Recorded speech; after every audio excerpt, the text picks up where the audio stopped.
साथियों नमस्कार, मैं मलकीत सिंह एक बार फिर अपने आरक्षित वर्गों से हाथ जोड़कर कहता हूं कि प्लीज किसी के बहकावे में, किसी भ्रम में ना आए, क्योंकि आप लोगों ने देख लिया होगा। अब तो आगे शायद आपकी आंखें खुल गई होंगी कि सरकार हमारे साथ एक खेल खेल रही है आपस में लड़ा के।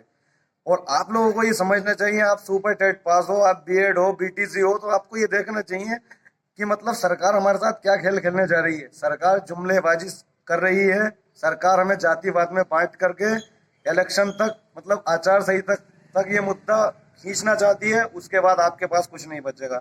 अभी भी मौका है, कल हर हाल में SCRT पानी की टंकी पहुंच जाइए। हमारे संघर्ष को ऐसे बेकार मत जाने दीजिए। हम वादा करते हैं एक एक व्यक्ति को नौकरी दिलवा के रहेंगे, चाहे उसके लिए हमें अपना खून या लहू भी बहाना पड़ जाए। मैं बार बार कहता हूं आपसे, यहाँ कुछ लोग के मन में ये है कि यहाँ पे केवल सवर्णों की बात की जा रही है। मैं खुद SC हूँ, शिखा दीदी खुद एक OBC वर्ग की महिला है। तो जब हम लोग आरक्षण के होके हम इस 22-23 हजार पदों के लिए मांग कर रहे हैं, तो फिर आपको दिक्कत क्या है? अब रही बात उधर की, इको गार्डन में जो आरक्षण का धरना चल रहा है, उनकी कोई बात समझ में नहीं आ रही है किसी के भी। कभी वो याची लाभ की बात करते हैं, कभी अलग से नाम भेजने की बात करते हैं। तो प्लीज यहाँ पे हित है, अगर आप सबका अगर हित है तो वो है केवल और केवल 22 से 23 हजार पदों की मांग करने में, जिसके लिए मैं और शिखा दीदी खुद अपने जनरल भाइयों के साथ लड़ाई लड़ रहे हैं, बहनों के साथ लड़ाई लड़ रहे हैं। तो सरकार ने, अब आप शायद आप लोगों की आंखें खुल गई होंगी, देर रात देखिए लिस्ट जारी नहीं हुई। सरकार चाहती है कि इस मामले को खींच के अपना काम खत्म कर देना चाहती है सरकार। तो इसलिए सरकार को हमें डंके की चोट पर यह दिखाना है कि हम सब एक हैं। जनरल, SC, OBC, इसमें सभी का फायदा है। आप लोग तुरंत अभी पैक करिए या फिर कल शाम तक हर हाल में SCRT पहुंच जाइए, क्योंकि सरकार बहुत जुमलेबाजी सरकार है। हमें जातिवाद में नहीं बंटना है, हमें बेरोजगारी है, हमारी कोई जातिवाद नहीं है। हम किसी जाति वर्ग से नहीं है, हमारा है एक ही जाति है, वो है बेरोजगारी। तो इस बेरोजगारी को दूर करने के लिए सिर्फ और सिर्फ आपके पास 2 दिन है। इन 2 दिनों में चाहो तो आप नौकरी ले सकते हो, और चाहो तो अपनी लाइफ बर्बाद कर सकते हो, और साथ में हमारी भी। हमारी तो वैसे भी लाइफ बर्बाद हो चुकी है, 13-14 धाराएं लगी पड़ी है हमारे ऊपर। किसके लिए? सिर्फ आप लोगों के लिए। अभी मैं कल आया था, मेरे पिताजी की तबीयत खराब थी, तो इसलिए मैं कल आया था, और आज फिर निकल रहा हूँ।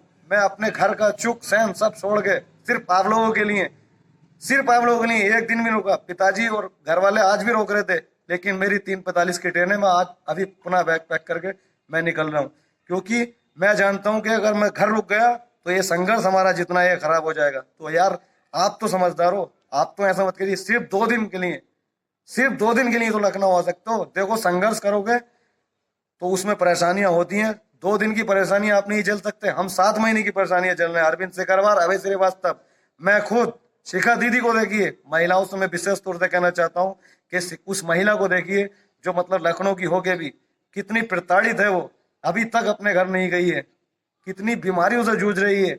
हम इतना संघर्ष कर रहे हैं, आपको हमारा संघर्ष दिखाई नहीं देता। आप कितने निर्दयी हो चुके हो कि सरकार हमसे खेल रही है, और हम एक खिलौने की तरह उनके साथ जैसे वो चाहते हैं वैसे ढल रहे हैं।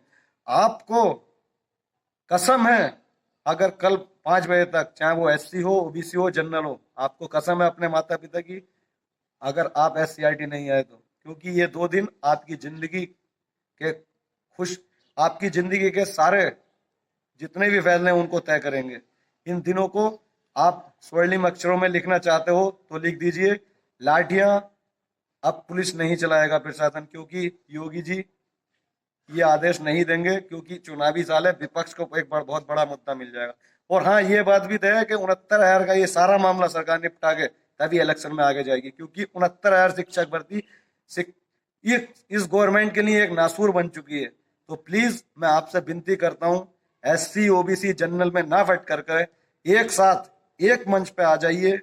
हम आपसे वादा करते हैं, अब तो हमें संगठनों का भी साथ मिल चुका है, चाहे वो करणी सेना हो, चाहे वो ब्राह्मण सेना हो, चाहे वो सवर्ण आर्मी हो सकता है कि और भी कुछ अन्य संगठन। 23 से 24 संगठन हमारे लिए आ चुके हैं। प्लीज आप अब देखना इस लड़ाई में कितना मजा आएगा। 2 दिन में हो सकता है 5 को ही लिस्ट जारी करनी पड़ जाए, क्योंकि सबको सूचना मिल चुकी है। LIU की रिपोर्ट जा चुकी है, योगी जी के पास ट्वीट जा चुके हैं कि अब इतने संगठन इस भर्ती के लिए हमारे लिए 22 से 23,000 या 26,000 पदों के लिए लड़ाई लड़ेंगे। सरकार को झुकना ही पड़ेगा, हम सरकार को झुका के ही रहेंगे। एससी भाई से विशेष कहना चाहता हूँ, ओबीसी भाइयों से विशेष कहना चाहता हूँ कि जितना लो गुणांक वाले हैं, जितना 23 से 24,000 पद जुड़ेंगे, जितना फायदा इन पदों में है, इतना वहां नहीं है। वहां पे खिचड़ी पकाई जा रही है, कभी याची की बात करते हैं वो, कभी प्रत्यावेदन की बात करते हैं वो, लेकिन यहाँ पे बात हो रही है केवल 23 से 24,000 या 26,000 पदों पर बात हो रही है। अब खुद डिवाइड कर लीजिए कि भला वहां पे आपका, यहाँ भला है। लो गुणांक वालों की जिंदगी खराब हो जाएगी अगर 23-24,000 पदों के लिए कल एससीईआरटी नहीं पहुंचे तो मैं ये कहना चाहता हूँ, बार बार कह के थक चुके हैं हम। अब और भी संगठन आए हैं, उनका साथ दीजिए, हमारे कंधे से कंधा मिलाकर चलिए।